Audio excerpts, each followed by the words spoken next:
असं बोलायला नाही पाहिजे, पण तू आहे ना पुढून टकली होत चाललीयस. थोडी हेअर ट्रीटमेंट घे ना. असं बोलायला नाही पाहिजे, पण आहे ना तुझ्या तोंडावर थोडे जास्तच पिंपल्स झाले नाहीयेत का? आधी तुझी थोडी स्किन क्लिअर होती. आय मीन नो ऑफेन्स, माहिती आहे मला तुझी स्किन आधी खूप क्लिअर होती, पण आता हे डेकोरेशन असं बोलायला नाही पाहिजे, पण तू आहे ना राहुलला सूट नाही करत.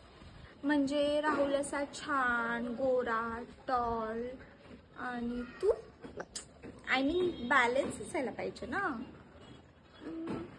वाईट नको वाटून घेऊ.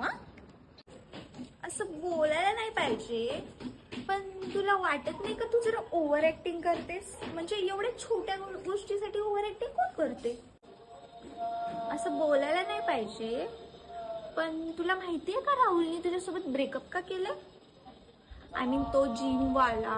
आणि तू समजून घे, मी तुझ्या तोंडावर बोलतीये, वाईट नको वाटून घेऊ, कारण तू माझी चांगली फ्रेंड आहेस. नाहीतर लोक पाठीमागे बोलतात, मला नाही आवडत ते पाठीमागे बोलायचं, म्हणून तुला सरळ सरळ सांगतेय. तुला पण माहिती असायला पाहिजे ना.